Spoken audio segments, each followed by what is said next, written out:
ሰላም ጤና ይስጥልን እጅጉን የተወደዳችሁና የተከበራችሁ የአዲስ ስፖርት ቤተሰቦቻችን እንደምን አላችሁልን? ከእናንተው ከሆነው ከአዲስ ስፖርት የዩቲዩብ ቻናላችን አዳዲስ ስፖርታዊ ጉዳዮችን ልናካፍላችሁ እነሆ ዛሬም በሰኞ ማለዳ የስፖርት የመረጃ ሰዓታችን በድጋሚ ተገናኘን።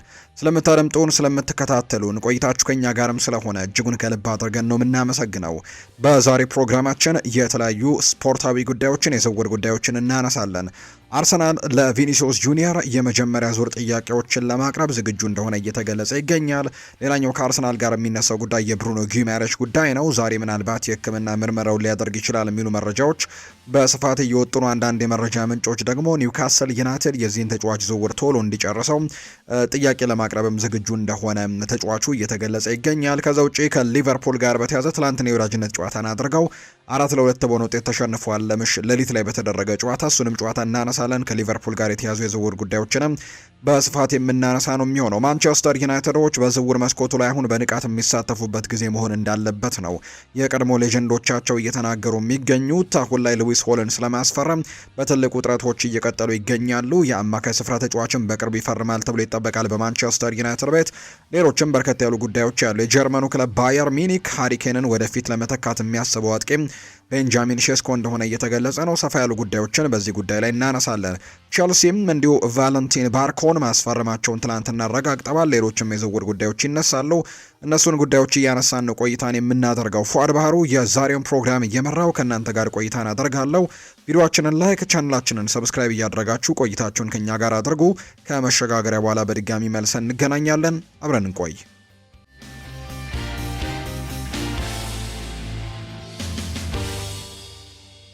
የሀገር ውስጥ መረጃን በማስቀደም ነው የዛሬ ፕሮግራማችንን የምናመራው። ሀገራችንን በአፍሪካ ቻምፒየንስ ሊግ እና በኮንፌዴሬሽን ካፕ የሚወክሉት ክለቦች ተጋጣሚያቸውን የሚያውቁበት ቀን ይፋ እንደተደረገ ነው የተገለጸው። እንግዲህ ኢትዮጵያን በሁለት ክለቦች በዚህ በአፍሪካ ቻምፒየንስ ሊግ እና በአፍሪካ ኮንፌዴሬሽን ካፕ እንደሚወክሉ የሚታወቅ ነው። የፕሪሚየር ሊጉ አሸናፊ ሲዳማ ቡና ኢትዮጵያን ወክሎ በአፍሪካ ቻምፒየንስ ሊግ ተሳታፊ የሚሆነው ቡድን ነው። ከዛ ውጭ ደግሞ የኢትዮጵያ ዋንጫ አሸናፊ ሆነው ወልዋሎ አዴግራት ዩኒቨርሲቲ በኮንፌዴሬሽን ካፕ ደግሞ ኢትዮጵያን ወክሎ የሚሳተፈው ሌላኛው የሀገራችን ክለብ እንደሆነ ይታወቃል። የውድድሮቹ ቅድመ ማጣሪያ እንግዲህ እጣ የሚወጣው የፊታችን ሐሙስ ሐምሌ 30 እንደሆነ በግብጽ ካይሮ ላይም እጣው እንደሚወጣ ይፋ ተደርጓል። የቅድመ ማጣሪያ ጨዋታዎችን የሚረቱ ከሆነ ወደ ምድብ ድልድልም የሚያልፉ ይሆናል የሀገራችን ክለቦች። ካፍ እንግዲህ ይፋ ባደረገው መረጃ መሰረት ከቅድመ ማጣሪያው የሚወድቁ ክለቦች $100,000 ድጋፍም ይደረግላቸዋል ተብሎ እንደሚጠበቅ ነው የመረጃ ምንጩ እንዲሁ ይፋ ያደረገው። ወደ ውጭ ሀገር ስፖርታዊ መረጃዎቻችን በቀጥታ እናምራ። ምሽት ላይ የተደረገ አንድ ጨዋታን እንመልከት። ትላንትናም ሊቨርፑል ከሊድስ ዩናይትድ ጋር ጨዋታን እንዲሁ አድርጓል። የወዳጅነት ጨዋታዎችን በሰፊው እያደረገ ይገኛል። ሊቨርፑል በአሜሪካ ምድርም የመጨረሻው ጨዋታ ነው ተብሏል ትላንትና ያደረገው ጨዋታውን ግን 4-2 በሆነ ውጤት ነው ሽንፈት የገጠመው ሊቨርፑል። በመጀመሪያው 45 የጨዋታ ክፍለ ጊዜ እንግዲህ የሚጠበቁ ተጫዋቾች ትላንትና ወደ ሜዳ ተመልሰዋል። ለምሳሌ ያክል አሌክዛንደር ኢሳክ፣ ፍሎሪያን ቬርትስ ትላንትና ወደ ጨዋታው በቋሚ አስተላለፍ ውስጥ የመጀመሪያውን 45 የጨዋታ ክፍለ ጊዜ እንደሚያደርጉም ቀደም ብሎ አሰልጣኝ አንዶኒ ኢራኦላ ተናግሮ ነበር። ከብሔራዊ ቡድን ከተመለሱ በኋላም ላለፉት ቀናት ከቡድኑ ጋር ጥሩ ዝግጅቶችን ሲያደርጉ እንደነበር ጭምር ነበር አሰልጣኝ አንዶኒ ኢራኦላ ያነሳው። ትናንትና በመጀመሪያው 45 የጨዋታ ክፍለ ጊዜም እንዲሁ ቡድኑን ወክለው ለመጫወት ሞክረዋል። በመጀመሪያው 45 የጨዋታ ክፍለ ጊዜ ሊቨርፑል 2-0 እየመራ ነው የመጀመሪያውን 45 ያጠናቀቀው። ሉክ ቻምበር 7ኛው ደቂቃ፣ ፍሎሪያን ቬርትስ 40ኛው ደቂቃ ላይ ባስቆጠሩት ጎል ነበር ቀዮቹ ሊቨርፑሎች 2-0 እየመሩ የመጀመሪያውን 45 ያጠናቀቁት። ነገር ግን ሁለተኛው 45 የጨዋታ ክፍለ ጊዜ ላይ ግን 4 ጎሎችን አስተናግደው ጨዋታውን 4-2 በሆነ ውጤት ተሸንፈዋል። ብራንደን አሮንስ 60ኛው ደቂቃ ላይ እንዲሁ ዶሚኒክ ካልቨር-ልዊን 71 እና 85ኛው ደቂቃ ላይ፣ ሺያን ሎንግስታፍ ደግሞ 73ኛው ደቂቃ ላይ ለሊድስ ዩናይትድ ጎል አስቆጥረው ጨዋታው በሊድስ ዩናይትድ 4-2 አሸናፊነትም የተጠናቀቀበት እንደነበር ጭምር ነው የተመለከትነው። ሊቨርፑል ሌላኛውን የወዳጅነት ጨዋታ የትላንትናውን ጨዋታ በሽንፈት ያጠናቀቀው ሆኗል። ከጨዋታው በኋላ ዶሚኒክ ሶቦስላይ ይናገራል። ሀሳቡን ሰጥቷል። ሊጉ ከመጀመሩ በፊት ባሉት 2 ሳምንታት ውስጥ መነጋገርና መወሰን ያሉብን ነገሮች ላይ መወሰን ይኖርብናል ሲልም ጭምር ነው ሀሳቡን እየሰጠ የሚገኘው ዶሚኒክ ሶቦስላይ። ሁላችንም እርስ በርሳችን እንተዋወቃለን፣ አሰልጣኙን በደንብ እናውቀዋለን፣ ከዚህኛው ሽንፈት ብዙ ነገሮችን መማር አለብን ሲልም ነው ዶሚኒክ ሶቦስላይ ከጨዋታው በኋላ የተናገረው። አሁንም ከቆሙ ኳሶች 2 ጎቦች እንደተቆጠሩብን እናውቃለን፣ እነሱን ማስተካከል አለብን፣ ትኩረት ልንሰጣቸውና ልንጠነቀቃቸው ይገባል ሲል የተናገረው። ምክንያቱም ባለፈው የውድድር ዓመት ሊቨርፑል በጣም በትልቁ ሲቸገርበት ከነበሩ ጉዳዮች መካከል አንደኛው የቆመ ኳስ ላይ የመከላከል ድክመቶች እንደነበሩበት የሚያሳዩ መረጃዎች ነበሩ። በተለይ ደግሞ ባለፈው የውድድር ዓመት በጣም በርከት ያሉ ክለቦች ደግሞ ከእንደዚህ አይነት መንገዶች ወይም ከቆሙ ኳሶች የግብ ዕድሎችን ሲፈጥሩ ግቦችን ለማስቆጠር ሲሞክሩ የተመለከትንበት የውድድር ዓመት ነበርና በዛ በርካቶች ጠንካራ እየሆኑ በመጡበት የቆመ ኳስ አጠቃቀም ላይ ሊቨርፑል በመከላከሉ ደካማ ስለነበር በጣም አስቸጋሪ ጊዜያቶችን አሳልፎ ነበርና በዚህ የውድድር ዓመትም ያ ነገር እንዳይቀጥል ሊቨርፑል ይህንን በደንብ ማስተካከል ይኖርበታል ተብሎ ይታሰባል። ሶቦዝ ላይም ያንን ያነሳው ትኩረት ልንሰጠው ይገባል የቆመ ኳስን፣ ስለዚህ ይህንን ነገራችንን ማስተካከል አለብን ብሏል። ትላንትና 2 ጎሎችን ከቆመ ኳስ እንደተቆጠረባቸው ጭምር ነው ዶሚኒክ ሶቦስላይ የተናገረው። የዝውውር ጉዳዮችን ደግሞ እናንሳ። አርሰናልን የተመለከቱ መረጃዎችን በማስቀደምን ጀምር ውድ ቤተሰቦቻችን።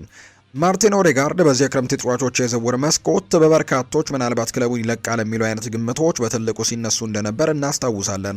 ይህኛው ክረምት ላይ ማርቲን ኦዴጋርድ ከክለቡ ጋር የሚለያይበት ነው ብለው በርካቶች ሀሳቦቻቸውን ሲሰጡ ነበር። ነገር ግን በዓለም ዋንጫ ላይ ጥሩ ነገሮችን ማሳየት ችሏል ከኖርዌይ ብሔራዊ ቡድን ጋር። ከዛ ውጭ ከዓለም ዋንጫው ላይ በኋላ ደግሞ በሰጠው አስተያየት ላይ ከአርሰናል ጋር ስለመለየት በጭራሽ አስቤውም አላውቅም ሲልም ጭምር ነው ማርቲን ኦዴጋርድ የተናገረውና አሁን በክለቡ የሚቆይበት እድል በጣም ሰፋ ያለ ይመስላል። ትላንትና የወጡ መረጃዎች እንደሚያሳዩት ከሆነ አርሰናል እንግዲህ ወደ ደብሊን ይሄዳል ተብሎ አይጠበቅም።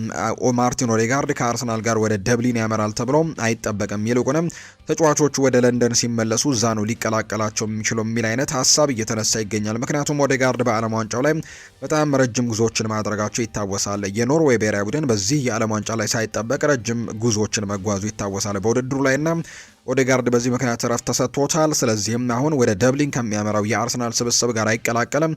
በአንጻሩ ግን ለንደን ሲመለሱ የሚቀላቀላቸው ይሆናል ተብሎ እንደሚጠበቅ ነው የመረጃ ምንጩ ይፋ ያደረገው።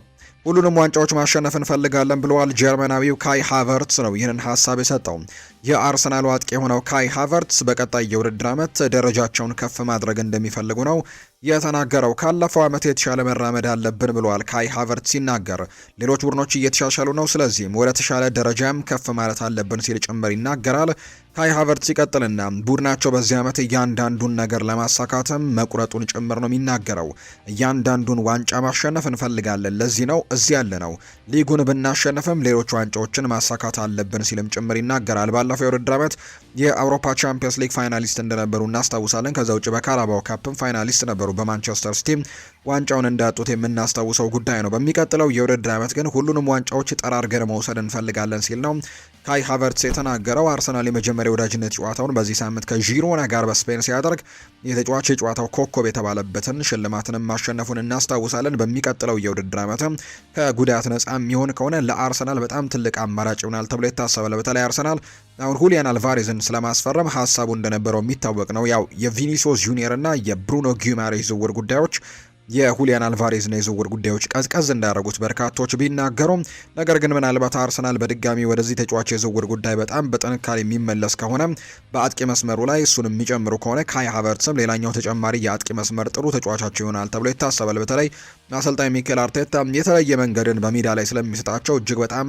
ከሚያደንቋቸውና ከሚወዳቸው ተጫዋቾች መካከል አንደኛው ነው ካይ ሃቨርትስ። ስለዚህ በሚቀጥለው የውድድር ዓመት ሁሉንም ዋንጫዎች ማሳካት እንፈልጋለን ሲልም ነው የተናገረው።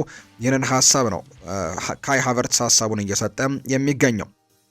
በሚቀጥለው የውድድር ዓመት የዋንጫው ተፎካካሪ ማን ይሆናል በሚል ጉዳይ ላይ ፖል ሜርሰን የራሱን ግምት አስቀምጧል።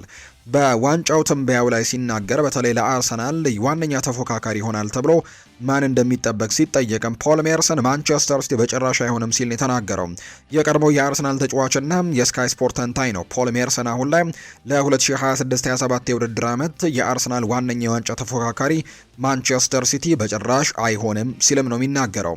ሲቲዎች ባለፈው ዓመት በዓለማችን ምርጡ አሰልጣኝ ፔፕ ጓርዲዮላ መሪነት ዋንጫውን ማሸነፍ ካልቻሉ ዘንድሮ ደግሞ እንዴት ሊያሸንፉ ይችላሉ ሲልም ነው ፖል ሜርሰን ሀሳቡን እየሰጠ የሚገኘው። እርግጥ ነው አሁን ላይ ማንቸስተር ሲቲዎች ራሳቸውን ለማስተካከል ወይም ደግሞ የተወሰኑ ተጫዋቾችን ለማምጣት ጥረቶችን እያደረጉ ይገኛሉ።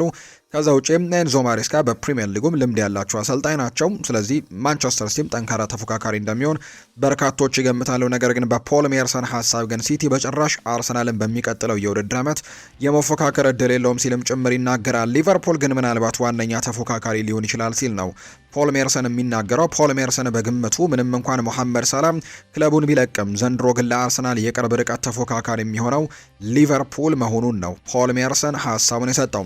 አርሰናል ባለፈው ዓመት የ22 ዓመት የዋንጫ ድርቁን ሰብሮ ቻምፒየን መሆኑን ያነሳው ሜርሰን ሲቲዎች ባለፈው ዓመትም በዋንጫ ፉክክር ውስጥ ሊገቡ የቻሉት አርሰናል ለ3 ሳምንታት አጋጥሞት የነበረው የአቋም መውረድ ምክንያት ብቻ ነው በማለትም ነው የአርሰናል ከፍተኛ ጥንካሬን ያሞካሸው። ፔፕ ጓርዲዮላ ከሲቲ መልቀቁን ተከትሎ ክለቡ በአዲሱ አሰልጣኝ ኤንዞ ማሬስካ እየተመራ ይገኛል። በተጨማሪም ቁልፍ ተጫዋቾች የሆኑት ሮድሪ ወደ ሪያል ማድሪድ ሊያመራ በጣም ከጫፍ መድረሱ የሚያሳዩ መረጃዎች አሉ። ይህ ደግሞ ይበልጥ ማንቸስተር ሲቲን ያዳክመዋል ሲልም ነው ፖል ሜርሰን ጨምሮ ሀሳቡን እየሰጠ የሚገኘው። አሁን ላይ የብሩኖ ጊማሬሽን ዝውውር ለማጠናቀቅ መቃረቡን ተከትሎ ቪኒሲዮስ ጁኒየር እና የሁሊያን አልቫሬስ ሁኔታንም አርሰናሎች በቅርብ መከታተላቸውን ተከትሎ ሚኬል አርቴታ ስብስቡን ይበልጥ የማይበገር ለማድረግ እየሰራ መሆኑን እየተመለከትኩኝ ነው ሲል ይናገራል ፖል ሜርሰን። እና ምናልባት እነዚህ ዝውውሮችማ ጭራሽ የሚፈጸሙ ከሆነ ከአርሰናል ጋር መፎካከር የሚቻል አይመስለኝም ሲልም ነው የቀድሞ የአርሰናል ተጫዋች ፖል ሜርሰን ሀሳቡን እየሰጠ የሚገኘው። በቀጣይ እንግዲህ ከአርሰናል ጋር በተያዘ በጣም ሰፋ ያሉ ጉዳዮች ይኖራሉ ተብሎ ይታሰባል። አርሰናል አሁንም በክረምት ተጫዋቾች የዝውውር መስኮት ራሱን በትልቁ ለማጠናከር ጥረቶችን እያደረገ ነው። የብሩኖ ጊማሬሽን የዝውውር ጉዳይ በተመለከተ ምናልባት ዛሬ ትልቅ ነገር ልንሰማ የምንችልበት እድል እንዳለ የሚያሳዩ መረጃዎች በተከታታይ እየወጡ ይገኛሉ። ትልልቅ የሚባሉት የመረጃ ምንጮች ፋብሪዚዮ ሮማኖ፣ ዳቪድ ኦርነስቲን፣ እነዚ አትሌቲክ እና ቤን ጃኮብስ ጨምሮ በጣም ታማኝ የሚባሉ የመረጃ ምንጮች አርሰናል ብሩኖ ጊማሬሽን ለማስፈረም በጣም መቃረቡን የሚያሳዩ መረጃዎችን ነው በተከታታይ እያወጡ የሚገኙትና በቅርብ ጊዜ ውስጥ ሁሉ ነገር ሊጠናቀቅ እንደሚችልና ዛሬ ምናልባት ትልቅ ነገርን ልንሰማ እንደምንችል እነዚሁ የመረጃ ምንጮች እያነሱ ነው። ሌላኛው በጣም ታማኝነት ያላቸው አንዳንድ የመረጃ ምንጮች እንደሚናገሩት ለምሳሌ ኦንዳ ሴሮ የሚባል የመረጃ ምንጭ፣ ከዛ ውጪ ዘ አትሌቲክ የተባሉ የመረጃ ምንጮች እንዳወጡት መረጃ ከሆነ የተለያዩ የገንዘብ ቁጥሮችን ነው እያወጡ የሚገኙት። በተለይ አርሰናል ለቪኒሲዮስ ጁኒየር ምን ያክል ይከፍላል በሚለው ጉዳይ ላይ የተለያዩ ሀሳቦቻቸውን እያጋሩ ነው የሚገኙት። እርግጥ ነው እስካሁን ድረስ ሪያል ማድሪድ እዚህ ተጫዋች ላይ ዋጋ አልለጠፈበትም። ምክንያቱም አሁንም ድረስ የኮንትራት ማራዘሙ ጉዳይ አሁንም ንግግር ላይ እንዳሉ የሚታወቅ ጉዳይ ነው። እንደውም አንዳንድ የመረጃ ምንጮች እንደሚናገሩት ለምሳሌ አራንቻ ሮድሪጌስ የሚባለው የመረጃ ምንጭ በስፔን እንደተናገረው ከሆነ በተለይ ለሪያል ማድሪድ ቅርብ የሆነ የመረጃ ምንጭ እንደሆነ የሚነገረው የመረጃ ምንጭ ትላንትና ምሽቱን ባወጣው መረጃ ሁለቱም ማለትም ቪኒሲዮስ እና ሪያል ማድሪድ እርስ በርስ ይከባበራሉ። ከዛ ውጭ ደግሞ በክለቡ እንዲቀጥለን ፍላጎት አላቸው። ተጫዋቹም የመቀጠል አዝማሚያዎችን እንዳለው ይናገራል። ነገር ግን ያም የሆነው በሁለቱ አካላት መካከል በሪያል ማድሪድ እና በቪኒሲዮስ መካከል የስምምነቱ መቀራረብ የሚፈጠር ከሆነ የማራዘም ፍላጎቶች እንዳሉ ሁለቱም ይፈልጋሉ የሚል አይነት ሀሳብን እያጋራ ይገኛል እና የተረጋገጠ ነገር የለውም። ምናልባት የሁለቱ የሪያል ማድሪድ እና የቪኒሲዮስ ጁኒየር ስብሰባ ከተደረገ በኋላ ሪያል ማድሪድ ተጫዋቹ እንዲሸጥ የሚወስን ከሆነ ያኔ ዋጋ ሊለጠፍበት ይችላልና ያኔ ነው እንግዲህ ትክክለኛ ዋጋው ይታወቃል ተብሎ ይታሰባል። ነገር ግን እነዚህ አንዳንድ የመረጃ ምንጮች ይዘው የወጡት መረጃ እንደሚያሳየው ከሆነ አርሰናል ምናልባት ድርድሩን ለመጀመር እስከ 100 ሚሊዮን ዩሮ አካባቢ ለማቅረብ ዝግጁ ሊሆን ይችላል። የመጀመሪያ ጥያቄው ይሄ ሊሆን ይችላል የሚሉ ግምቶች እየወጡ ይገኛሉ። በትልልቅ የዝውውር ድርድሮች ላይ እንዲሁ ክለቦች መጀመሪያ ላይ ዝቅ ያለ ሂሳብን በማቅረብ ነው የሻጭን ክለብ አቋም መፈተሽ የተለመደ የድርድር ታክቲክ አድርገው እንደሚቆጥሩት የመረጃ ምንጮቹ የሚናገሩት። ከዛም ደግሞ የሚጠበቀው የማድሪድ ምላሽ ነው። ሪያል ማድሪዶች ይህንን የመጀመሪያ ጥያቄ ውድቅ እንደሚያደርጉት በሰፊው ነው የሚታመነው። ምክንያቱም ለቪኒሲዮስ ጁኒየር ከዚህ ከፍ ያለ ገንዘብን ይፈልጋሉ። ቪኒሲዮስ ጁኒየር የቡድናቸው በጣም ቁልፉ ኮከብ ተጫዋች ነው። የባሎን ዶር እጩ ተጫዋች እንደሆነ ይታወቃል። ከ100 ሚሊዮን ዩሮ እጅግ የላቀ ግዙፍ ክፍያንም ይጠይቁበታል ተብሎ ነው የሚታሰበው። እርግጥ ነው የመጨረሻ ዓመት ኮንትራቱ ላይ ነው የሚገኘው። ነገር ግን ያው ቪኒሲዮስ ጁኒየር ደግሞ ቪኒሲዮስ ጁኒየር ነው፣ ኮከብ ተጫዋች እንደሆነ ምንም ጥያቄ የለውም። ስለዚህም ይሄ የመጀመሪያ ጥያቄ ውድቅ መደረጉ አይቀሬ ነው የሚሆነው። አርሰናልም ከድርድሩ እንደማያስወጣው ይታወቃል። ይልቁንም ማድሪድ የሚፈልገውን ትክክለኛ የዋጋ መጣሪያ ለማወቅና ቀደም ሲል ደግሞ ሲወራ እንደነበረው ሁለተኛን የተሻሻለ ጥያቄ ላይም ለማቅረብም በር ይከፍትለታል ተብሎ ይታሰባል። የቪኒሲዮስ ጁኒየርን አቅምና ወቅታዊ ብቃት መመዘን ተገቢ ነው። አርሰናል ሪያል ማድሪድን ለማሳመን በመጨረሻው ምን ያክል ጥያቄዎችን ያቀርባል የሚለው በበርካቶች በጉጉት የሚጠበቅ ይሆናል። ነገር ግን ከዛ በፊት ግን ሁሉም ውሳኔ የሚሆነው በቪኒሲዮስ ጁኒየር እና በሪያል ማድሪዱ ፕሬዚዳንት ፍሎሬንቲኖ ፔሬዝ መካከል የሚደረገው ድርድር ነው። ሁሉንም ነገር ይወስነዋል ተብሎ ይታሰባል። በመጨረሻም ቪኒ ይለቃል ወይስ አይለቅም የሚለው ውሳኔ የሚሰጠውም ከዚህ ስብሰባ በኋላ እንደሆነ የመረጃ ምንጮቹ ይፋ እያደረጉ ነው የሚገኙት። ማንቸስተር ዩናይትድን የተመለከቱ መረጃዎችን ወደ እናንተ እናደርስ። ማይክል ካሪክ ይናገራል። ማንቸስተር ዩናይትድ ቤት ውስጥ ማራኪ እግር ኳስን ነው መጫወት የምንፈልገው ሲል ይናገራል። ማይክል ካሪክ በሚቀጥለው የውድድር ዓመት በጣም ጠንካራ ቡድንና ከዛ ውጭ ደግሞ ማራኪ እግር ኳስን የሚጫወት ቡድን መገንባት ፈልጋለሁ ሲል አሰልጣኝ ማይክል ካሪክ ይናገራል። አሰልጣኝ ማይክል ካሪክ ለደጋፊዎች አስደሳች ጨዋታን ማስመልከት ይፈልጋል ተብሏል። ጨዋታዎችን ማሸነፍ ሁልጊዜም ቢሆን እጅግ አስፈላጊው ነገር ነው። የዚህ ታላቅ ክለብም ዋነኛ መገለጫው አሸናፊነት ነው ብሏል። አዝናኝ ጨዋታን ማስመልከት እንዲሁም በርካታ ግቦችን ማስቆጠርን እንፈልጋለን። ደጋፊዎች የሚወዱት ይህንኑ እንደሆነ ጠንቅቀን እናውቃለን ብሏል። እኔም የዚህ ክለብ ፍቅር ያዘኝ በዚሁ ምክንያት ነው በማለት ይናገራል። ስለ አንድሬ ሳንቶስም ካሪክ ያነሳና ለጨዋታው ያለው አቀራረብና የቡድን አጋሮቹን የሚያግዝበት መንገድም አስገራሚ ነው። ጨዋታዎችን በጥሩ ሁኔታ ያነባል፣ ብልህ ተጫዋች ነው ሲልም ይገልጸዋል። አክሎም አሁን ላይ ግን በጥሩ ሁኔታ ተላምዷል። እንዲያውም ለዚህ ለረጅም ጊዜ ሲጫወት የቆየ አይነት ተጫዋች ነው የሚመስለው እንጂ አዲስ የመጣ ተጫዋች አይመስልም። አሁን ገና ወጣት በመሆኑ ለእኛ ብዙ ነገሮችን ማበርከት የሚችል አይነት ተጫዋች አድርጌ እቆጥረዋለሁ ሲል ነው ማይክል ካሪክ ስለ አንድሬ ሳንቶስ ሀሳቡን እየሰጠ የሚገኘው። በሚቀጥለው የውድድር ዓመት በማንቸስተር ዩናይትድ ቤት ፖሴሽን ፉትቦልን በተለይ አሰልጣኝ ማይክል ካሪክ እንግዲህ በሚቀጥለው የውድድር ዓመት በርካታ ጊዜያቶችን ወይም በርካታ ደቂቃዎችን ኳስን ፖሰስ አድርጎ የሚጫወት አይነት ቡድንንም መስራት እንደሚፈልጉ የሚያሳዩ ነገሮች ያሉ። በዚህ የውድድር ዓመት በተለይ በማይክል ካሪክ ስር በጣም ፈጣን ትራንዚሽን ያለውን ማንቸስተር ዩናይትድ ተመልክተናል። በካውንተር በጣም ቆንጆ ጎሎችን የሚያስቆጥር አይነት ቡድን እንደነበር እናስታውሳለን። ያንን ይዘቱን ሳይለቅ ነገር ግን በጣም በርከት ባሉ ደቂቃዎች ላይ ደግሞ ኳስን ይዞ ተቆጣጥሮ የሚጫወት ከትልልቅ ቡድኖች ጋርም ሲሆን በደፋርነት ኳሱን ይዞ መጫወት የሚችል አይነት ቡድንን መገንባት እንደሚፈልግ ነው እየተነገረ የሚገኘውና ያንን ነገር ለማድረግም ጥረቶችን እንደሚያደርግ ጭምር የመረጃ ምንጩ ይፋ አድርጓል። እሱም ጭምር በቃል በቃል ተናግሮታል። እኔ በማንቸስተር ዩናይትድ ቤት ውስጥ ኳስን ተቆጣጥሮ መጫወት የሚችል ከዛ ውጭ ደግሞ በጣም ቆንጆ እግር ኳስን መጫወት የሚችል ቡድንን መስራት ፈልጋለሁ ሲል ነው ማይክል ካሪክ ሀሳቡን እየሰጠ የሚገኘው። የግራ ተከላካይ ቦታ አሁን ላይ በፍጥነት የማንቸስተር ዩናይትድ ትልቅ ቅድመ አጀንዳ እየሆነ መምጣቱ ምክንያቱ በጣም ግልጽ እንደሆነ ይነገራል። በተለይ ማንቸስተር ኢቭኒንግ ኒውስ ላይ ትላንትና አንድ ሰፊ ዘገባን ተመልክተን ነበርና የዝውውር መስኮቱ ከመዘጋቱ በፊት የግራ መስመር ተከላካይ ቦታን ማጠናከር የማንቸስተር ዩናይትድ ዋና ግቦች አንደኛው ይሆናል ተብሎ እንደሚጠበቅ፣ በተለይም ሃሪ አማስ በውሰትም ሆነ በቋሚነት ደግሞ የሚለቅ ከሆነ ያንን ቦታ በትክክል መጠበቅ እንዳለባቸው የሚያሳይ መረጃ ነው ማንቸስተር ኢቭኒንግ ኒውስ የተባለው ለማንቸስተር ከተማ ሁለቱ ክለቦች በጣም ቅርብ የሆነ የመረጃ ምንጭ እየተናገረ የሚገኘው። ከዛ ውጪ በዚህ የክረምት ተጫዋቾች የዝውውር መስኮት በዛ ቦታ ላይ የሚፈልጉት አንድ ተደጋግሞ የሚነሳ ስም እንዳለ ምንም ጥያቄ የለውም። ይህም ተጫዋች የኒውካስል ዩናይትዱ ሉዊስ ሆል ነው። ተጫዋቹ በኒውካስል ዩናይትድ ቤት እየተፈጠረ ባለው ነገር ደስተኛ አይደለም። ከዛ ውጪ ማንቸስተር ዩናይትድን መቀላቀል ደግሞ በትልቁ የሚፈልገው ነገር እንደሆነ በይፋ እየተገለጸ ይገኛል። በተለይ ለኒውካስል ዩናይትድ በጣም ቅርብ የሚባሉ የመረጃ ምንጮች እንደሚናገሩ ተጫዋቹ በማንቸስተር ዩናይትድ መሳቡንና ማንቸስተር ዩናይትድ መቀላቀልን እንደሚፈልግ የሚያሳዩ መረጃዎችን ነው እያወጡ የሚገኙ። ስለዚህ ዩናይትዶች እዚህ ተጫዋች ላይ ገፋ ብለው የሚሄዱ ከሆነ ወይም ተጫዋቹን ለማስፈረም ጠንከር ብለው የሚንቀሳቀሱ ከሆነ ተጫዋቹ ወደ ማንቸስተር ዩናይትድ ማምራት በትልቁ የሚፈልገው ነገር እንደሆነ ነው እየተነገረ የሚገኘው። በአሁኑ ሰዓት ሉክ ሾው በስብስብ ውስጥ ብቸኛው ተፈጥሯዊ የግራ ተከላካይ ነው። ነገር ግን የእሱ ተደጋጋሚ የጉዳት ታሪክ እርግጥ ነው ባለፈው የውድድር ዓመት በአጠቃላይ በሁሉም የፕሪሚየር ሊግ ጨዋታዎች ላይ እንደነበር እናስታውሳለን። ያለፈውን የውድድር ዓመት ከጉዳት ነፃ ሆኖ ማንቸስተር ዩናይትድን አገልግሏል። ከዛ በፊት በነበሩት ተከታታይ ዓመታት ግን ተደጋጋሚ ጉዳቶች የሚደርሱበት ለማንቸስተር ዩናይትድ አገልግሎቶችን ከመስጠት ይልቅ በጉዳት ምክንያት ጨዋታዎች ላይ የማይኖርበት አጋጣሚ በጣም ሰፊ ነበር። ባለፈው ዓመት ግን ከጉዳት ነፃ ሆኖ ተመልክተነዋል። አሁን ግን እድሜውም እየገፋ ነው። ካለውም የጉዳት ታሪክ አንጻር ፕሪሚየር ሊግን፣ ቻምፒየንስ ሊግን፣ የሀገር ውስጥ ሌሎቹ የዶሜስቲክ ዋንጫዎች ውድድሮችን፣ የብሔራዊ ቡድን ጨዋታዎችን በያዘው የረጅም የውድድር ዘመን ሙሉ በሙሉ እሱ ላይ ብቻ መተማመን እንደማይቻል ነው የሚያሳየው። ምክንያቱም ማንቸስተር ዩናይትድ ባለፈው የውድድር ዓመት እንኳን በፕሪሚየር ሊጉ ነበሩ። ከዛ ውጪ በካራባኦ ካፕ በጊዜ ነው የተሰናበቱት። ኤፍኤ ካፕም ዳረን ፍሌቸር በነበረበት ጊዜ ነው በብራይተን ተሸንፈው ከውድድሩ የተሰናበቱት።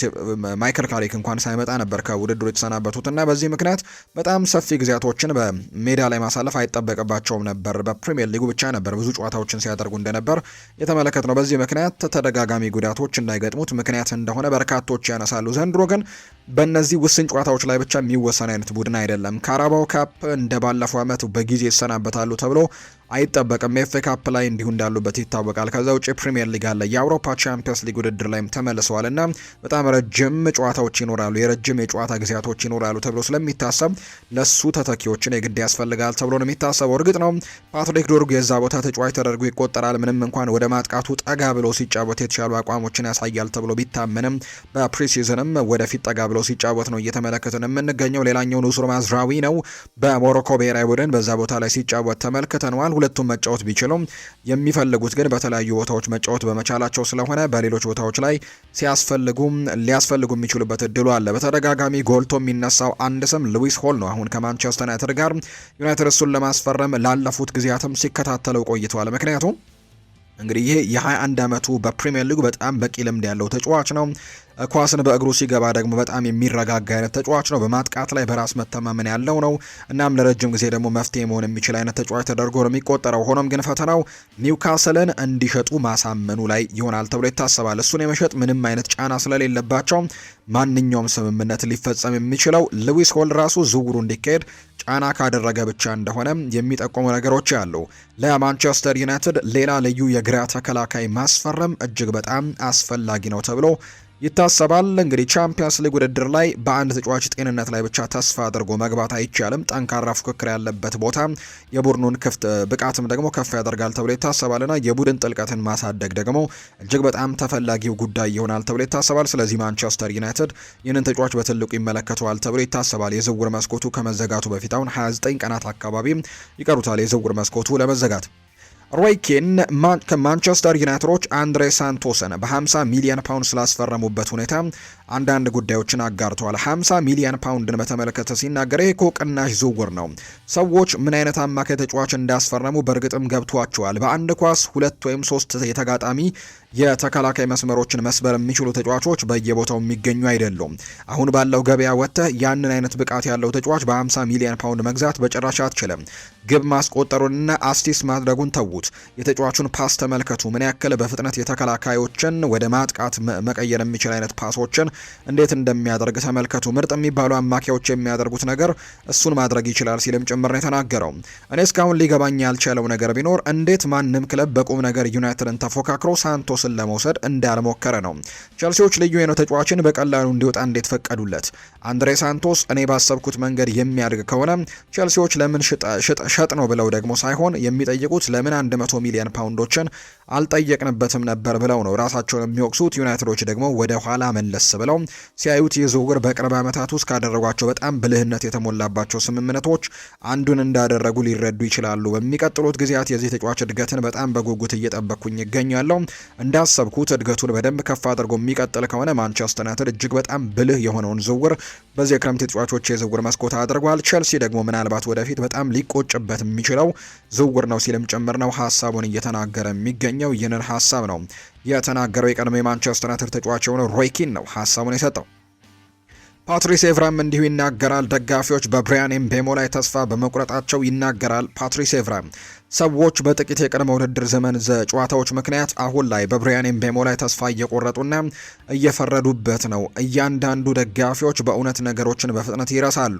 ባለፈው የውድድር ዘመን ማጠቃላይ አካባቢ የብቃት መውረድ ማሳየት ከመጀመሩ በፊት ኤምቤሞ ከማንቸስተር ዩናይትድ በጣም ወሳኝ አጥቂዎች አንዱ ነበር። ስለሱ የምወደው አንድ ነገር በትልቅ ጨዋታዎች ላይ በጭራሽ የሚጠፋ አይነት ተጫዋች አይደለም። አንፊልድ ላይ ተመልከቱት፣ ጎል አስቆጥሯል።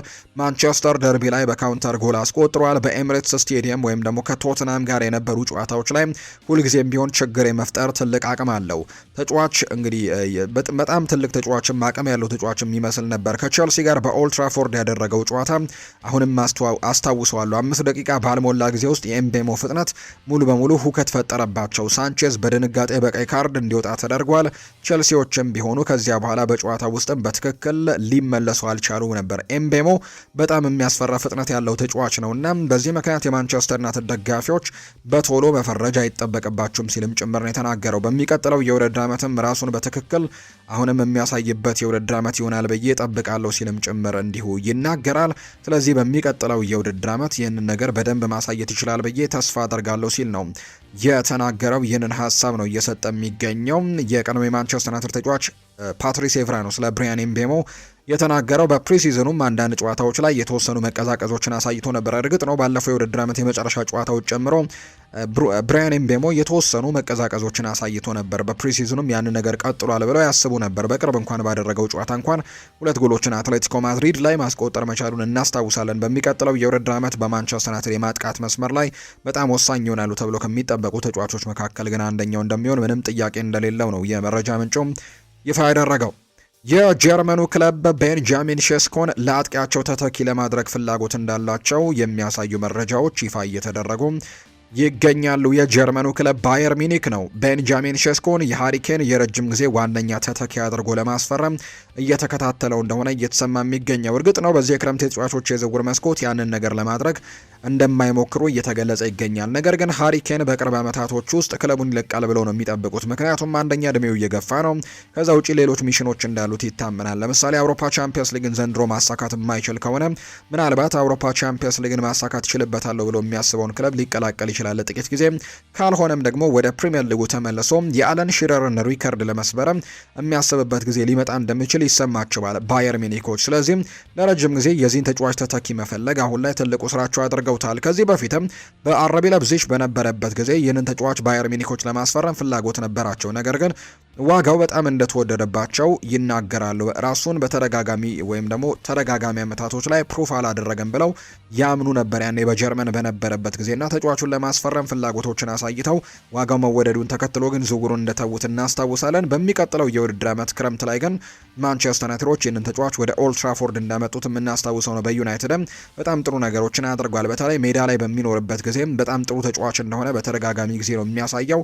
ነገር ግን ጉዳቶች አንዳንድ ጊዜም እንግዲህ እየፈተኑት ይገኛሉ። አሁንም በጉዳት ምክንያት የተወሰኑ ጊዜያቶች እንዳለፉት ይታወሳል። ባለፈው የውድድር ዓመት መጨረሻ አካባቢ ከሊቨርፑል ጋር በተደረገ ጨዋታ ነበር ጉዳት ገጥሞት እንደነበር የምናስታውሰው። አሁን ላይ ከሱ ጉዳት ለማገገም ጥረት እያደረገ ነው። ተደጋጋሚ ጉዳቱ እንቅፋት ካልሆነበት በስተቀር የተጫዋች በማንቸስተር ዩናይትድ ቤት በሚቀጥለው የውድድር ዓመት በትልቁ ይጠበቃል። የጀርመኑ ታዋቂ ጋዜጣና የዜና ምንጭ የሆነው ቢልድ እንዳስነበበው ከሆነ አሁን ላይ ባየር ሚኒኮች ከፍላጎት ባሻገር መሬት ላይ የወረደ እንቅስቃሴንም ለማድረግ እንቅስቃሴዎችን እንዳልጀመሩ ነው የመረጃ ምንጮቹ እየጠቀሱ የሚገኙት። የማንቸስተር ሲቲን መረጃዎች ደግሞ እንንገራችሁ። አዲሱ አሰልጣኝ ኤንዞ ማሬስካ ሀሳቡን ሰጥቷል። ተከላካዮች በአንድ ለአንድ ግንኙነት ላይ ማለፍ የሚችሉ ዊንገሮችን በእኔ ቡድን ውስጥ ማየት ፈልጋለሁ ብሏል። በተለይ ሰሞኑን ባደረጉት በወዳጅነት ጨዋታ የመጀመሪያ ወዳጅነት ጨዋታቸውን ከኢንተር ሚላን ጋር አድርገው መደበኛውን ጨዋታ 1-1 በፍጹም ቅጣት ምት እንደተሸነፉ እናስታውሳለንና በዛ ጨዋታ ላይ ከኢንተር ጋር በነበረው ጨዋታ አንቷን ሴሜኒዮ፣ ሳቪኒሆና ራያን ማካይዶ በጣም ጥሩ እንቅስቃሴዎችን አሳይተዋል። 1-1 በጣም ፈጣኖች ነበሩ፣ ጥሩ ዊንገሮች ነበሩ ሲልም ይናገራል። በተለይ አንቷን ሴሜኒዮ በዛ ጨዋታ ላይ በጣም ድንቅ እንቅስቃሴዎችን እንዳሳየ ይታወቃል። ሳቪኒዮ እንኳን በዚህ የክረምት ተጫዋቾች የዝውውር መስኮት ከሲቲ ጋር የመለየት እድሎች እንዳሉት የሚያሳዩ መረጃዎችን ነው በተደጋጋሚ እየተመለከትን የምንገኘው። በተለይ ይህንን ተጫዋች ለማስፈረም ደግሞ የሮቤርቶ ዲዘርቢ ቡድን ቶትናም ትልቅ ጥረቶችን እያደረገ እንደሚገኝ የሚያሳዩ መረጃዎች በተደጋጋሚ እየወጡ ነው። በአጠቃላይ ማሬስካ ግን ፈጣን ዊንገሮችን እንፈልጋለን ሲል ይናገራል። ቲያኒ ራይንደርስ ከጣሊያን ሴሪኤ ክለቦች ይፋዊ የዝውውር ጥያቄ እየቀረበለት እንዳለ የሚጠቁሙ መረጃዎች አሉ። ራይንደርስ ወደ ሴሪኤው መዘዋወርን ቅድሚያ የሚሰጥ ሲሆን ይህ ካልተሳካ ግን ወደ ጋላት ሳራይ የመዘዋወር እድሉ ሊኖረው እንደሚችል የቱርክ የመረጃ ምንጮች እየተናገሩ ይገኛሉ። ባለፈው ክረምት ተጫዋቾች የዝውውር መስኮት ነው ማንቸስተር ሲቲን መቀላቀሉን የምናስታውሰው። በተለይ ያኔ ሲመጣ ደግሞ ኤሲ ሚላን ቤት በጣም ድንቅ ተጫዋች እንደነበር እናስታውሳለን። የአመቱ ምርጡ የአማካይ ስፍራ ተጫዋች በጣሊያን ሴሪኤም ተብሎ ነበር ተመርጦ የመጣው ይሄ ኔዘርላንዳዊ ተጫዋች። ነገር ግን በማንቸስተር ሲቲ የሚጠብቀው ነገር ያሰበው ነገር አልገጠመውም። በተለይ በመጀመሪያዎቹ ጊዜያቶች ላይ ጥሩ የመሰለፍ እድሎችን አግኝቶ ነበር በፔፕ ጓርዲዮላ ስር። ነገር ግን ወደ መጨረሻዎቹ አካባቢዎች ላይ የጨዋታ ደቂቃዎችን ለማግኘት እጅግ በጣም ተቸግሮ እንደነበረ እናስታውሳለን። በዚህ ምክንያትም በክረምቱ ክለቡን ይለቃለሁ ተብሎ ከሚጠበቁ የማንቸስተር ሲቲ ተጫዋቾች መካከል አንደኛው እንደሚሆን በርካቶች ይገምቱ ነበርና ወደ ራሱን በደንብ ወደ ሳየበት ጣሊያን ሴሪኤ ሊመለስ እንደሚችል የሚያሳዩ ነገሮች አሉ። በጣሊያን የጣሊያኑ ክለብ ዩቬንቱስ የዚህ ተጫዋች ፈላጊ እንደሆነ ይነገራል። ስለዚህ ቲጃኒ ራይንደርስ ምናልባት ወደ ሴሪኤ የመመለስ ቅድሚያ አዝማሚያን ሊያሳይ ይችላል። ካልሆነ ግን የቱርኩ ክለብ ጋላታሳራይ ቀጣይ መዳረሻው ሊሆን እንደሚችል ይታሰባል ተብሎ እንደሚጠበቅ ነው በሲቲ በኩል እየወጡ ያሉ መረጃዎች የሚያሳዩት። ኤስኮ ግቫርዲዮል ይናገራል። ክሮኤሽያዊው የተከላካይ ስፍራ ተጫዋች ሲናገር በርናርዶ ሲልቫ ወደ ሪያል ማድሪድ ስለመዘዋወሩ ነበር ጥያቄ የቀረበለት። በዚህ ክረምት ኤስኮ ግቫርዲዮልን በተመሳሳይ ከሪያል ማድሪድ ጋር ስሙ ሲነሳ እንደነበር እናስታውሳለን። በተለይ በግራ ፉል ባክ ላይና በመሀል ተከላካይነት መጫወት የሚችል ሁለቱንም ቦታዎች ማካለል የሚችል ተጫዋችን ጆዜ ሞሪኖ ይፈልጉ ነበርና በአንድ አጋጣሚ ኤስኮ ግቫርዲዮልንና ሪካርዶ ካላፊዮሪን በጣም ሲፈልጉ እንደነበር እናስታውሳለን። ነገር ግን የማርክ ኮሬያ ወደ ሪያል ማድሪድ ማምራት እነዚህ ሁለት ተጫዋቾች እንዳይፈርሙ እንዳደረጋቸው ይታወሳል። በመሀል ተከላካይነት ደግሞ ኢብራሂማ ኮናቴን ሪያል ማድሪዶች ማምጣታቸው ይታወሳል። በግራ ፉል ባክ ላይ ደግሞ ማርክ ኮሬያን ማምጣታቸው ይታወሳልና የነዚህ ተጫዋቾች የዝውውር ጉዳይ ከሪያል ማድሪድ ጋር መቆም የጀመረው ወይም የዝውውር ወሬም መቆም የጀመረው ያኔ ነው። ታዲያ ኤስኮ ግቫርዲዮል በርናርዶ ሲልቫ ግን ወደ ሪያል ማድሪድ ስላደረገው ዝውውር ሲናገር በርናርዶ ለረጅም ጊዜ ሲመኘው ወደ ነበረው ቦታ ነው የሄደው ሲል ይናገራል። በሲቲ በነበረበት ጊዜ ስለ ስፔን በጣም ብዙ ጊዜ ያወራ ነበርና አሁን በስፔን ላሊጋ የመጫወት እድልን ያገኘ ይመስለኛል። ለሱ በጣም ደስ ብሎኛል ሲልም ነው የኤስኮ ግቫርዲዮል የተናገረው። ስለ ኤንዞ ማሬስካም ተናግሯል። ግቫርዲዮል እሱ ጥራት ያለውና አዳዲስ ሀሳቦች ያሉት አሰልጣኝ ነው። ነገር ግን ከአዲስ አሰልጣኝ ጋር ለመላመድ ጊዜ በጣም ያስፈልጋል። አሰልጣኞችን መቀየር በጣም ቀላል አይደለም። እናም ሁላችንም እሱን ለመርዳትና ሀሳቦቹን በተቻለ ፍጥነት ለመረዳትም ለመተግበርም በጣም እየሞከርን እንገኛለን ሲልም ጭምር ነው የሚናገረው። ስለዚህም አዲስ አሰልጣኝ መቅጠርና በአዲስ አሰልጣኝ ስር መሰልጠን ቀላል ነገር ይሆናል ተብሎ አይጠበቅም። ነገር ግን እኛም ጠንክረን ለመስራትና እሱን ለመርዳት በጣም ዝግጁ ነን ሲልም ጭምር ነው ኤስኮ ግቫርዲዮል ሀሳቡን የተናገረው። የሪያል ማድሪድን መረጃዎች ደግሞ ወደ እናንተ እናደርስ ውድ ቤተሰቦቻችን። ሪያል ማድሪድ ለሮድሪ 70 ሚሊዮን ዩሮ ካልከፈለም ማንቸስተር ሲቲ ተጫዋቹን እንደሚያስቀሩት እንግዲህ እየተናገሩ ይገኛሉ። ይህም ዝውውሩን ከፍተኛ አደጋ ውስጥም እንደጣለው ጭምር የሚያሳዩ መረጃዎችን ነው በስፔን ተነባቢ ከሆኑት የመረጃ ምንጮች ዲያሪዮ አስ አንደኛው እየተናገረ የሚገኘውና ማንቸስተር ሲቲዎች ከዚህ ተጫዋች 70 ሚሊዮን ዩሮችን ይፈልጋሉ። ይህ ካልሆነ ግን የመልቀቅ ምንም አይነት ፍላጎቶች እንደሌላቸው የሚያሳዩ ነገሮች ያሉ። ሲቲ ከጠየቁት የዋጋ ተመን በታች ሮድሪን ከመሸጥ ይልቅ ኮንትራቱን እስኪያጠናቀቅም ድረስ በክለብ ውስጥ አቆይተው በነፃ በሚቀጥለው ክረምት መልቀቅን ይመርጣሉ የሚል አይነት ሀሳብን ጭምር ነው ይሄው የመረጃ ምንጭ እየተናገረ የሚገኘውና ከማንቸስተር ሲቲ ከሮድሪና ከሪያል ማድሪድ ጋር በተያያዘ በቀጣይ ቀናት ትልልቅ መረጃዎች ይወጣሉ ተብሎ ይታሰባል። ነገር ግን አሁንም ቢሆን ሪያል ማድሪዶች የሚያስቡት ተጫዋቹን ማስፈረም እንደሚችሉ ነው። ነገር ግን ማንቸስተር ሲቲም ይህንን ዝውውር ከ70 ሚሊዮን ዩሮ በታች የማድረግ ምንም አይነት ፍላጎት እንደሌላቸው ይፋ ተደርጓል። ያን ዲዮማንድ በዚህ የክረምት የተጫዋቾች የዝውውር መስኮት ወቅት በርካታ ክለቦችን ውድቅ እንዳደረገ ይፋ ተደርጓል። ለምሳሌ ሊቨርፑል ጥያቄ ያቀርቦለት ነበር።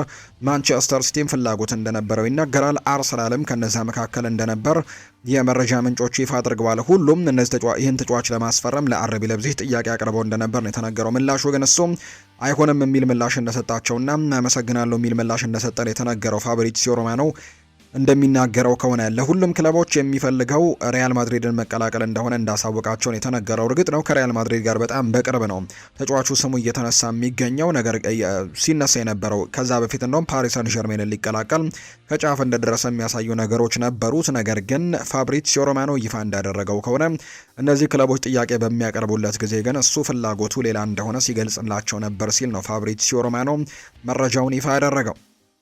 የያን ዲዮማንድ የዝውውር ጉዳይ እስካሁን ድረስ እንዳልተጠናቀቀ የሚታወቅ ነው። የያን ዲዮማንድ ወደ ሪያል ማድሪድ የሚያደርገው ዝውውር እስካሁን ይፋ ያልሆነበት ምክንያትም የዲዮማንድ የቀድሞ ወኪል ማክስ ግራደል ከተጫዋቹ ጋር ባለው ውል ላይ የውል ጥሰት ደግሞ ተፈጽሟል በሚል እንደሆነ እየተነገረ ነው። ሪያል ማድሪድ ድርድሩን ያካሄደው ከሮክኔሽን ጋር እንደሆነ ይታወቃል። ሮክኔሽን የቪኒሲዮስ ጁኒየርም የያን ዲዮማንድም ወኪል እንደሆነ የሚታወቅ ጉዳይ ነውና ሪያል ማድሪድ ድርድሩን ያደረገው ከዚህ ተወካይ ጋር ነው። ከቀድሞ ወኪሉ ጋር የተያዘ ምንም አይነት ችግር እንዳለም በጭራሽ አያውቅም ነበር ሪያል ማድሪድ። ይህ ደግሞ ትልቅ ችግር ፈጥሯል ተብሏል። ማክስ ግራደል አሁንም ለፊፋ ቤቱታውን እያቀረበ ነው። ፊፋ አሁን ላይ ዲዮማንድ ዝውውሩ እንዲቀጥል ጊዜያዊ ፍቃድ ሊሰጠው እንደሚችል ወይም ደግሞ ሊያዘገየው እንደሚችል እየተነገረ ነው። ወይ ደግሞ ዝውውሩ እንዳይፈጸም ሙሉ በሙሉ ሊያግደው እንደሚችልም ጭምር ዲያሪዮ አስ መረጃውን ይፋ አድርጓል። በሪያል ማድሪድ እና በሊያፕዚግ መካከል ያለው ነገር ሁሉ ነገር ተጠናቆ ነበር። ነገር ግን አሁን ላይ ሁሉም ነገር የዚህ ችግር መፍትሄ እየጠበቀ እንደሚገኝ ነው እየተገለጸ የሚገኘውና የቀድሞ ወኪሉ ማክስ ግራደል ጉዳይ ነው አሁን ላይ የያን ዲዮማንድ የዝውውር ጉዳይ እንዲዘገይ እንዳደረገ የሚያሳዩ መረጃዎችን በትልቁ እየተመለከትን የምንገኘው እንጂ ይህንን ተጫዋች ለማስፈረም ሪያል ማድሪዶች ከአርቢ ለብዚሽ ጋር እንዲሁ ከተጫዋቹ ጋር ሙሉ ለሙሉ ስምምነት ላይ መድረሳቸውን የሚያሳዩ መረጃዎችን ሰምተናል።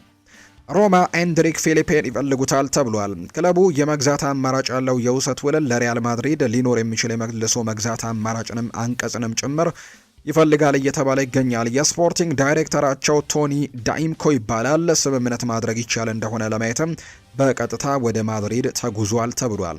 እስካሁን ድረስ ሪያል ማድሪድ በስምምነቱ ክፍት እንደሆነና እንዳልሆነ የተረጋገጠ ነገር የለም። ነገር ግን ሮማ ኤንድሪክን በእውነት የሚፈልጉት ከሆነ እስከ መጨረሻው ተስፋ አድርገው እንደሚቀጥሉ ነው እየተገለጸ የሚገኘው። ባለፈው እንግዲህ በውሰት ወደ ሊዮን አምርቶ እንደነበር እናስታውሳለን። በሪያል ማድሪድ በተለይ የጨዋታ ደቂቃዎችን ማጣቱን ተከትሎ በሊዮን ራሱን ለማሳየት ሙከራዎችን ሲያደርግ ነበር። በዛም ጥሩ ቆንጆ ቆይታን አድርጎ ነበር። ለዓለም ዋንጫ በብራዚል ብሔራዊ ቡድን እንዲጠራ ጭምር ያደረገውን አይነት ፐርፎርማንስ አድርጎ እንደነበር እናስታውሳለን። ከዛም አሁን ወደ ሪያል ማድሪድ ተመልሷል። እርግጥ ነው በሪያል ማድሪድ ቤት የመሰለፍ እድሎችን የማግኘት እድል በጣም ጠባብ ተብሎ እየታሰበ ይገኛል። ምክንያቱም በፊት መስመሩ ላይ ያው የቪኒሲዮስ ጁኒየር ጉዳይ ባይረጋገጠም ቪኒሲዮስ ጁኒየር ለጊዜውም ቢሆን አሁንም ከሪያል ማድሪድ ጋር ያለ ተጫዋች ነው። ኬሊያን ምባፔ በዛ ቦታ ላይ ይገኛል። ከዛ ውጪ ያን ዲዮማንድ የሚፈርም ከሆነ ደግሞ የመሰለፍ እድሎችን ያጣል ተብሎ ነው የሚታሰበውና በዚህ ምክንያት ወደ ሌሎች ክለቦች ሊያመራ የሚችልበት እድሉ እንዳለ እየተነገረ ይገኛል። ከነዚህ መካከል ሮማ የውሰት ጥያቄዎችን ለማቅረብም ፍላጎታቸው እንደሆነ ነው ጋዜታ ዴሎ ስፖርት የተባለው የጣሊያን የመረጃ ምንጭም ይፋ እያደረገ እንደሚገኝ ዘገባው የጠቆመው። የቼልሲን ጉዳይ እናንሳም። ቼልሲ ተጫዋች ያስፈርመዋል። የምዕራብ ለንደኑ ክለብ ቼልሲ የስትራስቡርጉን ተጫዋች የሆነውን ቫለንቲን ባርኮን ማስፈረማቸውን ነው ይፋ ያደረጉት። አርጀንቲናዊው ሁለገብ አማካይ ቫለንቲን ባርኮ በቼልሲ እስከ 2033 የሚያቆየውንም የ7 ዓመታት ውል ነው የፈረመው።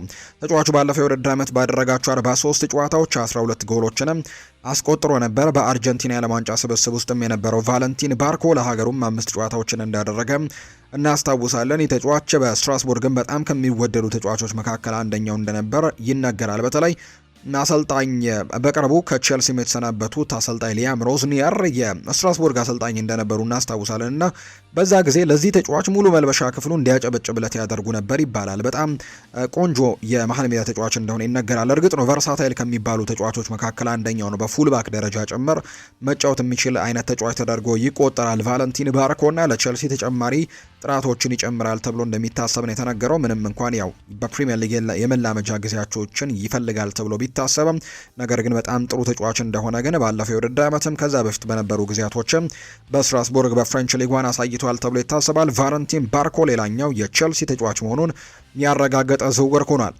ከቼልሲ በተጨማሪ ግን የካርሎስ ማርቲኔዝ ባየር ሌቨርኩዘንም ፔፕ ጃቫሪያን ለማስፈረም ፍላጎት እንደነበራቸው ይነገራል። በተለይ የቻቪ አሎንዞ ቡድን ቼልሲም ፔፕ ጃቫሪያን ለማስፈረም ከራዮ ቫይካኖ አሁን በጣም መቃረባቸው የሚታወቅ ጉዳይ ነው። ነገር ግን ከዛ በፊት የባየር ሌቨርኩሰንም የፔፕ ጃቫሪያ ፈላጊዎች እንደነበሩ በተደጋጋሚ ጊዜ ይነገራል። በመጨረሻም ግን ተጫዋቹ ፕሪሚየር ሊጉንና ቼልሲን እንደመረጠ ነው ይፋ የተደረገው።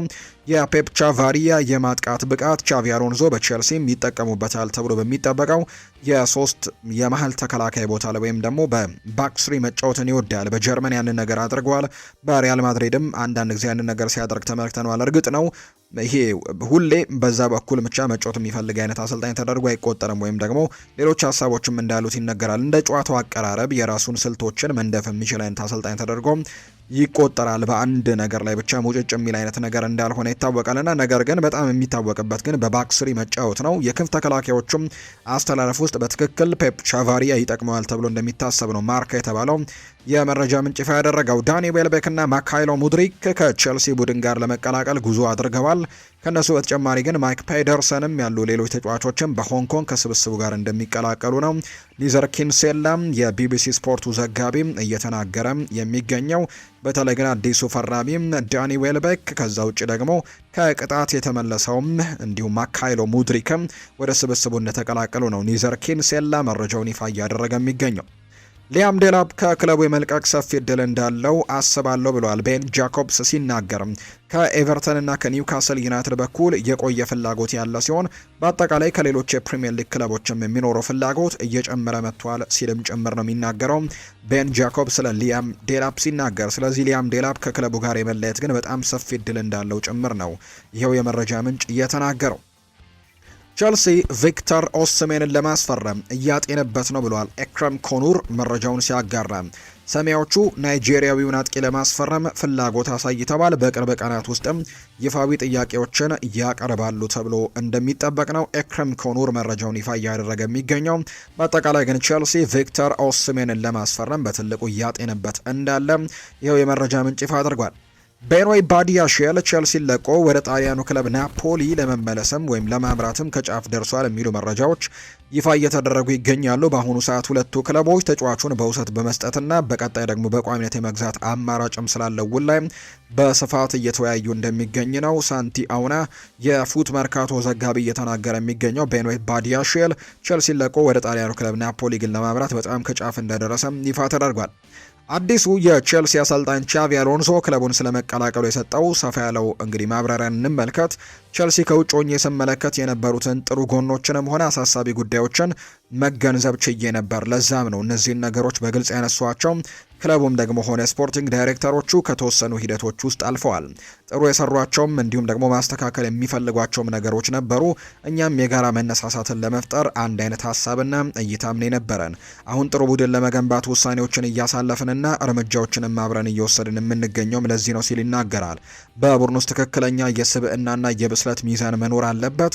በ20ዎቹ መጀመሪያና በ30ዎቹ መጀመሪያ መካከልም እንዲሁ ደግሞ በመካከላቸው የሚገኙ በተለያየ የክህሎትና የእድሜ እርከን ላይ ያሉ ተጫዋቾችን ስብጥርም ያስፈልጋል። ለዚህ የሚሆነው የተጻፈ ቀመር ባይኖርም በውስጥ ግን የሚሰማ ትክክለኛ ስሜት ግን አለ ሲል ነው የሚናገረው።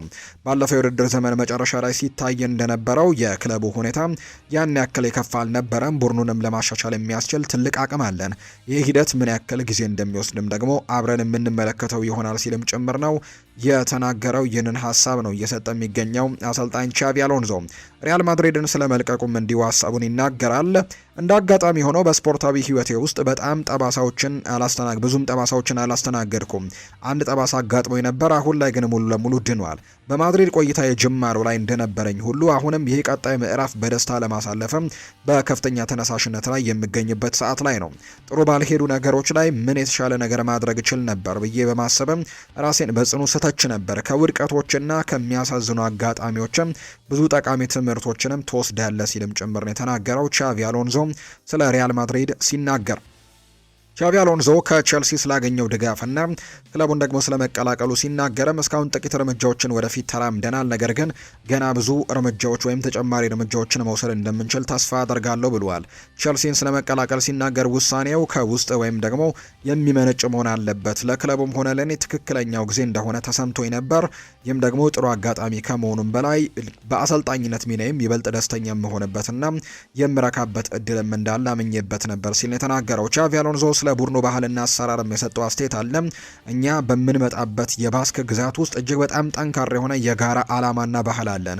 ወደ ኋላ መለስ ብዬ በማድሪድ የነበረኝን ቆይታ ስመለከት ጥሩ የነበሩትም ሆነ ያልተሳኩት ነገሮች እንደ ትምህርት ወስዳለሁ። እንደታሰበው እንዳልተሳካ ስለማውቅም ምን የተሻለ ነገር ማድረግ እችል ነበር ብዬ ከማሰብ ራሴን በጽኑ ውስጥ ተች ነበር። ነገር ግን ይህንን አልፈ ወደ ሌሎች አዳዲስ ነገሮችን ማምራት ይኖርብሃል ብሏል። የአሁኑን ከዚህ በፊት ከነበረው ጋር ማወዳደር በጣም ከባድ ነው። ለእኔ ከሌሎች ከቀድሞ አሰልጣኞች ጋር በነበሩ ሂደቶች ውስጥም አልነበርኩም። አሁን ላይ የሚደረጉትን ነገሮችም ለእኔ ብቻ ውሳኔዎች ሳይሆኑ በጋራ ውሳኔዎች የተወሰኑ ናቸው ብሏል። ሁሉንም ኃይልና የተሟላ ራዕይም የያዝኩት እኔ ብቻ ነኝ ማለትም አይደለም። በዙሪያው ጥሩ ባለሙያዎችን ማካተትም እንዲሁ ያስደስታል። ምክንያቱም ስለ ሁሉም ነገር ሙሉ እውነታንና እውቀቱ በእጄ ላይ ነው ያለው። ስለዚህም የሌለኝን መረጃ ደግሞ ለማግኘትና ውሳኔዎችን በጋራ ለማሳለፍ የሚያስችሉ ሰዎችን በቅርበት ማካተትም እወዳለሁ ሲልም ጭምር ነው የተናገረው። ዳኒ ዌልቤክን ለማስፈረም የወጣው የዝውውር ሂሳብ እስካሁን ድረስ በይፋ አልተገለጸም ይላል ኬረን ጊል ሲናገር። ዝውውር የተጠናቀቀው ግን ከሞላ ጎደል በጣም ነፃ በሚባል ደረጃ እንደሆነ ይታመናል። በሌላ በኩል ጆርዳን ሄንደርሰን በነፃ ዝውውር ክለቡንም መቀላቀሉን የምናስታውሰው ጉዳይ ነው። የዳኒ ዌልቤክ የዝውውር ሂሳብ ይፋ ባይደረግም ነገር ግን ወደ ነፃ የሚጠጋ አይነት ሂሳብ እንደሆነ ግን ነው ይሄው የመረጃ ምንጭ እየተናገረ እንደሚገኝ ዘገባው የጠቆመው። በሂዳድ ኤግባሊ እንዲሁም በስፖርቲንግ ዳይሬክተሮቹ ፖል ዊንስታሪ እና ደግሞ ላውረንስ ስቱዋርት የሚመራው የቼልሲ ስፖርት አመራር ቡድን እስካሁን ከጃቪ አሎንዞ ጋር በነበራቸው የስራ ቆይታ እጅግ በጣም ደስተኞች መሆናቸው ነው እየተገለጸ የሚገኘው። በተለይም የእሱን ከፍተኛ የስራ ተነሳሽነትና ደግሞ ጉጉትም በግልጽ መመልከት ችለዋልና ይህም በጣም እንዳስደሰታቸው ጭምር ይኸው የመረጃ ምንጭ ይፋ አድርጓል። የቼልሲ ተጫዋቾችም ቢሆኑ ቻቪ አሎንዞ በልምምድ ሜዳ ላይ በሚያሳየው ከፍተኛ ተሳትፎና ቅርበትም እጅግ በጣም ደስተኞች እንደሆኑ ነው የሚነገረው። እያንዳንዱ የልምምድ መርሃ ግብርንም በቅርበት ከመከታተል ባለፈ ኳሶችን ለግብ ማመቻቸትም በማሻገርና በማቀበልም ከተጫዋቾች ጋር በቀጥታ አብሮ እየሰራ ይገኛልና ልምምዶቹ ላይ ተሳትፎ የሚያደርግ አይነት አሰልጣኝ ነው። ቀድሞ እንግዲህ ተጫዋች እንደነበር እናስታውሳለን። በዚህ ምክንያት ያ እንደጠቀመው ይነገራልና ለቡድኑ ከተጫዋቾቹ ጋር በጣም ቅርብ ሆኖ እንግዲህ ልምምዳቸውን በጣም ቀላል እንዳደረገላቸው ጭምር ነው ይኸው ኬረን ጊል የተባለ የመረጃ ምንጭ ይፋ ያደረገው። ባርሰሎና የተመለከተ መረጃን ደግሞ እናንሳ። ባርሰሎና የወዳጅነት ጨዋታውን እንደሰረዘ ይፋ ተደርጓል። ባርሰሎና ዛሬ በዝግ ስቴዲየም ፕሪስተን ኖርዝ ኢንድ ጋር የወዳጅነት ጨዋታ ለማድረግ ቀነቀጠሮ ይዞ ነበር። ይሁን እንጂ እንግሊዙ ክለብ ፕሪስተን ኖርዝ ኢንድ በቂ ዝግጁ ተጫዋቾች ስለሌሉት ጨዋታው እንደተሰረዘ ነው ይፋ የተደረገው። ባርሴሎና በጨዋታው ሰዓትም ልምምድ ለማድረግ ማሰቡን የተነገረው። ባርሴሎና ቀጥሎ ወደ ጣሊያን ኡዲኒዜ በማምራትም የወዳጅነት ጨዋታውን እንደሚያደርግ ነው ይፋ የተደረገው። ባርሴሎና 9 ቁጥር ተጫዋች ያስፈርማል ወይ ተብሎ ፋብሪዚዮ ሮማኖ ጥያቄ ቀርቦለት ነበር። አዎ በእርግጠኝነት ያስፈርማል ሲልም ጭምር ተናግሯል። በመጨረሻ እንደሚያስፈርመው አስባለሁ። ለጊዜው ክለቡ ሁሊያን አልቫሬዝን ሁኔታ እንዴት እንደሚያድግም ለማየት እየጠበቀ ነው። ነገር ግን አላማው ግልጽ ነው፣ ያንን ቦታ ማጠናከር። ሁሊያን አልቫሬዝ ቅድሚያ የሚሰጠው ጉዳይ ነው። ባርሴሎና እድላቸውን ይሞክራሉ፣ ያ በእርግጠኝነት ነው። ከዚያም ደግሞ የድርድሩ ውጤት በባርሴሎና ላይ ሳይሆን በአትሌቲኮ ላይ የበለጠም ይወሰናል። አንድ ነገር እርግጥ ነው፣ ውይይቶቹ ይቀጥላሉ ሲልም ነው ፋብሪዚዮ ሮማኖ እየተናገረ የሚገኘውና በዚህ ክረምት በእርግጠኝነት የአጥቂ መስመር ተጫዋች ያስፈርማሉ ብዬ ተስፋ አደርጋለሁ ሲልም ነው የተናገረው። ይህንን ሀሳብ ነው የሰጠው ፋብሪዚዮ ሮማኖ ነው በዚህ ጉዳይ ላይ ማብራሪያ የሰጠው። ባርሴሎናዎች ፓሪስ ሳን ዠርሜን ለፌራን ቶሬስ ይፋዊ የዝውውር ጥያቄዎችን እንደሚያቀርቡ እየጠበቀ ነው። ሉዊስ ኤንሪኬ ፌራን ቶሬስን ከዴምፔሌና ከክቫራትስኬሊያ ጋር በክለቡ የማጥቃት መስመር ላይ እንዲካተት ይፈልጋሉ። መደበኛ ንግግሮችን በቅርቡ ይጀመራሉ ተብሎ እንደሚጠበቅ ነው ይኸው የመረጃ ምንጭ የተናገረው። ፓሪስ ሳን ዠርሜን የፌራን ቶሬስን ዝውውር በአጭር ጊዜ ውስጥም እንደሚያጠናቅቅ ሙሉ እምነት እንዳላቸው ነው ማቴዎ ሞሬቶ የሚናገረው። ድርድሩ ወደፊት ለማስቀጠልም በቀጣዮቹ ቀናት ከባርሴሎና ጋር መደበኛ ግንኙነቶችን ያደርጋሉ ተብሎ እንደሚጠበቅ ጭምር ይኸው የመረጃ ምንጭ ይፋ አድርጓል። አልቫሮ ኮርቴስ ይናገራል። ባርሴሎና መቆየት ፈልጋለሁ። ከልጅነቴ ጀምሮ ህልሜ ባርሳ ነበር። ክለቡ ስለ ወደፊት ቆይታ የሚወስነው ማንኛውንም ውሳኔ ያከብራለሁ። ነገር ግን ግቤ ከዋናው ቡድን ጋር መቆየትን ነው። የቢ ቡድን ደረጃ አስቀድሜ አልፍ ያለው አሁን ደግሞ በዋናው ስብስብ ውስጥም ቦታዬን ማግኘት ፈልጋለሁ ሲልም ነው አልቫሮ ኮርቴስ የሚናገረው። ሻቪ ኤስፖርትም ሲናገር አላማዬ እዚሁ ባርሳ መሆን ነው። ሁልጊዜም መሆን ፍላጎቴ እሱ ነበር። የሚገኙ አጋጣሚዎችን በአግባቡ መጠቀም ይኖርብኛል። ሌሎች የቡድን አጋሮቼ በእኔ እድሜም በዋናው ቡድን ውስጥም ሲጫወቱ ማየት ለእኔ ትልቅ መነቃቂያነትም ይሰጣል ብሏል። ቻቪ ስፖርት ሲናገር የሃንስ ፍሊክ እምነት ይሰማኛል፣ እንዲሁም በዋናው ቡድን ውስጥም መቆየት ፈልጋለሁ። አላሜ እዚህ መቆየት የምችል ማረጋገጥና የተለየ አይነት የመስመር ተከላካይ መሆን መቻል ነው ሲልም ሃቪ ስፖርት ታዳጊው ተጫዋችም በባርሴሎና በዋናው ቡድን መጫወት እንደሚፈልግ ነው ይፋ እያደረገም የሚገኘው። ጃፓናዊው የፓርማ ግብ ጠባቂ የሆነው ዛዮን ሱዙኪ በዩቬንቱስ እና በፓሪስ ሰን ዠርሜን እየተፈለገ ነው። የፈረንሳዩ ክለብ ፓሪስ ሰን ዠርሜን ግብ ጠባቂውን ለማስፈረም ለፓርማ 33 ሚሊዮን ዩሮ ማቅረባቸው ተነግሯል። ፓሪስ ሰን ዠርሜን ለግብ ጠባቂ እቅዳቸው ያቀረቡ ሲሆን የተሻለ የማስፈረም እድል አላቸውም እየተባለ ነው። ፓሪስ ሰን ዠርሜን ባቀረበው የዝውውር ሂሳብ ከዩቬንቱስ በልጦ ፉክክሩን እየመሩ እንደሚገኝ ነው ፋብሪዚዮ ሮማኖ የጠቆመውና ጃፓናዊውን ዛዮን ሱዙኪን ለማስፈረምም አሁን ላይ ዩቬንቱስ እና ፓሪስ ሰን ዠርሜን ትልቅ ፉክክሮችን እያደረጉ ነው። ኦማር ኦርታን የካጋሜ ካፕ ፍጻሜን ይመራል ተብሏል። የወቅቱ የአፍሪካ ምርጡ አርቢትር የሆነ ወይም ዳኛ የሆነው ኦማር ኦርታን የ2026ቱን ሴካፋ ካጋሜ ካፕን ፍጻሜ ጨዋታ እንደሚመሩት ተመርጧል። ዋና ዳኛው ከጅቡቲ ዳኛው አብዱረዛቅና ከኬንያው ዩሙምቤ ጋርም በመሆን ነው ጨዋታውን የሚመሩት። ኦማል ኦርታን በቅርቡ የአውሮፓ ሱፐር ካፕ ፍጻሜ ጨዋታን እንዲመራ በዩኤፋ መመረጡ የሚታወስ ነው። ሶስቱ ዳኞች በጋራ በፓሪስ ሰን ዠርሜን እና በአስተን ቪላ መካከል የሚደረገውን የፍጻሜ ጨዋታ የሚመሩት ይሆናል። ኦማር ኦርታን በ2026 ዓለም ዋንጫም ወደ አሜሪካ እንዳይገባ መከልከሉ ይታወሳል። በተለይ በፊፋ የዓለም ዋንጫ ወቅትም ይህ አርቢተር ወደ አሜሪካ እንዳይገባ መከልከሉን ተከትሎ በርካታ ነገሮች ተነስተው እንደነበር ይታወሳል። ከዛ በኋላ ነው እንግዲህ ዩኤፋ ይህንን ውሳኔ ያሳለፈው በአስተን ቪላ እና በፓሪስ ሰን ዠርሜን መካከል የሚደረገውን የአውሮፓ ሱፐር ካፕ ፍጻሜ ጨዋታን በዋና አርቢትርነት እንዲመራ ውሳኔ ያሳልፈው እንደነበር የምናስታውሰው። ከዛ በመቀጠል ግን አሁን ላይ ይህንን በድጋሚ የካጋሜ ካፕ ፍጻሜ ጨዋታን እንዲመራ በዋና አርቢትርነት እንደተመረጠ ነው የመረጃ ምንጩ ይፋ ያደረገው። የተወደዳችሁና የተከበራችሁ ቤተሰቦቻችን ለዛሬ ያዝንላችሁ አዳዲስ ስፖርታዊ ጉዳዮቻችን እነዚህ ነው የሚመስሉት። ስላደመጣችሁን፣ ስለተከታተላችሁን፣ ቆይታችሁን ከኛ ጋርም ስላደረጋችሁ እጅግ ከልብ አድርገን እናመሰግናለን። ፉአድ ባህሩ ፕሮግራሙን እየመራው ከእናንተ ጋር ቆይታን አድርጌ ያለው የተለያዩ ርዕሰ ጉዳዮችን ያካፈልንበት የዛሬ ፕሮግራማችን ይህንን ይመስል ነበር። ቆይታችሁን ከኛ ጋር ስላደረጋችሁ እጅጉን ከልብ አድርጌ አመሰገንኩኝ። በቀጣይ ፕሮግራሞቻችን ሌሎች ስፖርታዊ ጉዳዮችን፣ ሌሎች አዳዲስ መረጃዎችን አካተን በድጋሚ ተመልሰን የምንገናኝ ይሆናል። ለዛሬ ግን ስላዳመጣችሁኝ፣ ስለተከታተላችሁኝ፣ ቆይታችሁን በሙሉ ከኛ ጋር ስለነበር ከልብ አድርጌ አመሰገንኩኝ። በቀጣይ ፕሮግራሞቻችን መልሰን እስክንገናኝ ድረስ መልካም ጊዜ፣ መልካም ደግሞ ቀን እንዲሆንላችሁ ነው በአክብሮት የምመኘው።